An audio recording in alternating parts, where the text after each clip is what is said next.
اللہ الرحمن الرحیم۔ شروع کرتا ہوں اللہ تعالیٰ کے نام سے جو بڑے مہربان نہایت رحم والے ہیں۔ مذہب کش مغربی جمہوریت، اس کا نظام حکومت اور اس کا نظام الیکشن قرآن حکیم اور 1973 کے آئین، نظریات، تعلیمات کا کینسر ہے۔ لیکچر نمبر 2 پیش خدمت ہے۔ پاکستان کی قومی زبان اردو کی بجائے انگریزی زبان کی سرکاری بالادستی 1973 کے آئین کے خلاف آج تک جاری ہے۔ اس کا طبقاتی انگلش میڈیم، اردو میڈیم تعلیمی نصاب، اس کے کفر کے مخلوط ایجوکیشن نما انگلش میڈیم شاہی اخراجات والے تعلیمی ادارے، ان پر انگریزی زبان کے حکومتی اسکالر کی اجارہ داری، مغربی جمہوریت کے جگیردار فوجی حکومتی ٹولہ، ان کے شاہی طبقہ کو ختم کرنا، اہل وطن 23 کروڑ کسانوں مزدوروں کو قرآن حکیم 1973 کے آئین تعلیمات کے خلاف اردو کی بجائے انگریزی زبان، اسلامی قوانین کی بجائے انگریز کے British law, Indian law, American لا، جیورسپروڈنس کے تعلیمی نصاب، طبقاتی، تفاوتی، سودی، مخلوط کفر کے تعلیمی اداروں کے جگیردار فوجی حکومتی ٹولہ، شاہی طبقہ کے حکومتی اسکالر جو اہل وطن مسلمانوں پر کفر کا نظام حکومت بالجبر مسلط کرتے، کفر کے کلچر میں کنورٹ کرتے ہیں۔ کیا اس کفر کی جہالت کا نام جدید علوم ہے؟ فرزندان اسلام کے نظریات کی بقا کے لیے ان مجرموں سے نجات 1973 کے آئین کو بحال کرنا ضروری ہے۔ 23 کروڑ کسانوں، مزدوروں، محنت کشوں کی اولادوں کو قومی زبان اردو کی بجائے انگریزی زبان کے حکومتی بالادستی سے ان کو گویائی، سماعت، بینائی سے محروم کرنا، ان کو جاہل، گنوار، بے سوجت، نیچ طبقہ کا شودر بنانا، پاکستان کو کفر کی جیل، فرزندان اسلام کو قیدی بنانا، 70% کسانوں کی پیداوار، مزدوروں کی تمام تعمیرات، ملوں، فیکٹریوں، کارخانوں پر قبضہ کرنا، ان کی مصنوعات کو اپنی ملکیت بنانا، ان کا نہریں، ڈیم، سڑکیں تعمیر کرنا، بنجر زمین کو آبپاشی کے ذریعے آباد کرنا، چیف کمانڈر ایوب خان کا افسر شاہی کے غلام محمد، فوج شاہی کے سکندر مرزا کو گورنر جنرل پاکستان بنانا، جو نہ سیاستدان، نہ عالم دین، نہ صاحب بصیرت تھے۔ ان کو جناب قائد اعظم کا جانشین یعنی گورنر جنرل بنانا ملکی ملی المیہ تھا۔ وہ تو انگریز کی سرکاری کلبوں کے شرابی، زانی، بد کردار شاہی طبقہ کے، انگریز کے مغربی کلچر کے، کفر کے، انگریزی زبان کے حکومتی اسکالر تھے۔ ان کی شراب و زنا کی داستانیں یوٹیوب پر بھری پڑی ہیں۔ افسر شاہی کا غلام محمد،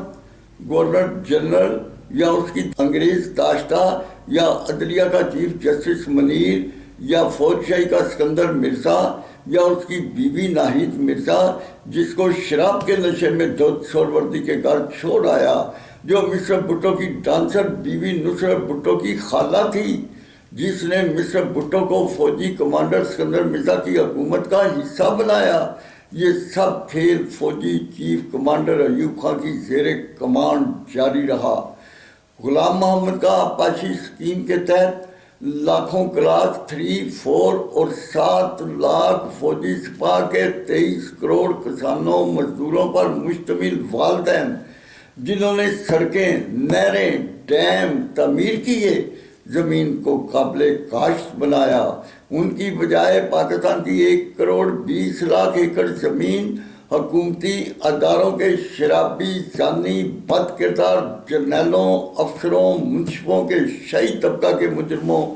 رازنوں، معاشی، معاشرتی، دینی قاتلوں کی ملکیت بنا دی۔ ان کے وسائل، خزائن، زر مبادلہ، ملکی غیر ملکی قرضوں کو لوٹنا، اپنی شاہی طرفائیں، شاہی مراعات بڑھاتے جانا، جگیردار ٹولہ کو غداری کے عوض انگریز نے بخشش کی ہوئی 60% زمین اور ڈکٹیٹر ایوب خان کی 12%، یعنی 1,20,00,000 ایکڑ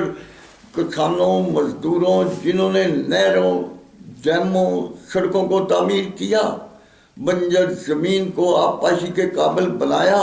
ان کی بجائے شاہی طبقہ میں تقسیم کرنا، ان کی فصلوں، خام مال، وسائل، ملکی خزان کو ان سے چھین لینا، افسر شاہی کے غلام محمد، فوج شاہی کے اسکندر مرزا کے ذریعے 1951 تا 1958 تک فوجی چیف کمانڈر ایوب خان کا بالواسطہ حکمرانی کرنا، ناہید مرزا، نصرت بھٹو جیسی مستورات کو حکومتی ایوانوں کا حصہ بنانا ایک ظلم عظیم تھا۔ فوجی چیف کمانڈر ایوب خان کا 1958 کو مارشل لا لگانا، پنجاب سے نواب کالا باغ، سرات سے باچا خان، سندھ سے بھٹو خاندان، بلوچستان سے اکبر بگٹی جیسے نوابوں کو وفاقی حکومت کا حصہ بنانا، جن کی جگیریں ضبط کرنی تھی ان کو حکومتی ایوان، ان کی اولادوں کو حکومتی ادارے مہیا کرنا، پاکستان کے عوام کے لیے ایک المیہ تھا۔ عوام فوجی حکومتی ٹولہ کے شاہی طبقہ کے ظلم و جبر، عوامی استحصال، معاشی معاشرتی دینی قتال کے خلاف اٹھ کھڑے ہوئے تو اس نے جان بچانے کے لیے حکومت دوسرے فوجی ڈکٹیٹر یحییٰ کے سپرد کر دی۔ فوجی ڈکٹیٹر ایوب خان، افسر شاہی کے غلام محمد کی انگریز داشتہ فوج شاہی کے اسکندر مرزا، سرکاری کلبوں کے شرابی زانی شاہی طبقہ کو گورنر جنرل بنانا، ناہید مرزا، اس کی بانجی نصرت بھٹو جیسی ڈانسروں کو حکومت کا حصہ بنانا، جنرل رانی، اس کی اکٹھی کی ہوئی دوشیزاؤں کو فوجی ڈکٹیٹر یحییٰ خان، اس کے حکومتی ایوانوں کی زینت بنانا۔ فوجی ڈکٹیٹر یحییٰ خان اور نصرت بھٹو تھوڑی سی پیتا ہوں حلوہ نہیں کھاتا، ان زانی شرابیوں نے مل کر پاکستان دولت کیا، 90,000 فوجی سپاہ کو انڈیا کا قیدی بنایا، پھر 1 یونٹ کو توڑا۔ مغربی پاکستان کے 158 ایم این نے 7 وزیر، 4 مشیر کی بجائے 4 صوبائی حکومتیں، وفاق سینٹ کے ممبران کی تعداد بڑھا کر ملک کے جاگیردار فوجی ٹولہ نے 4 صوبائی حکومتیں، وفاق سینٹ کے سینکڑوں ایم پی اے، ایم این اے، سینیٹرز، سینکڑوں مشیروں وزیروں پر مشتمل 4 وزرائے اعلیٰ، 4 سپیکر، 4 اسمبلی ہالز، اسی طرح وفاق سینٹ کے ممبران کو اضافی حکومتی ایوان مہیا کر دیے۔ ان کی اولادوں پر مشتمل شاہی طبقہ کو حکومتی اداروں کے سیکریٹریٹ پر بے شمار سیکریٹریز، 4 چیف سیکریٹریز، تمام وزیروں مشیروں کے ساتھ بے شمار سیکریٹریز، ان کے علاوہ additional joint deputy secretaries, section officer, ان کی طبقہ وائز لاکھوں شاہی رہائشیں، لاکھوں سرکاری گاڑیوں،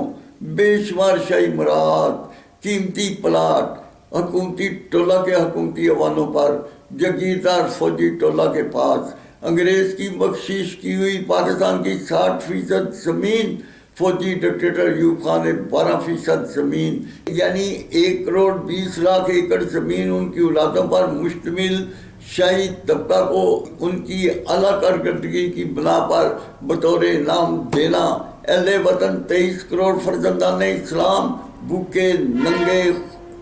خوراک لباس سے محروم، تعلیم،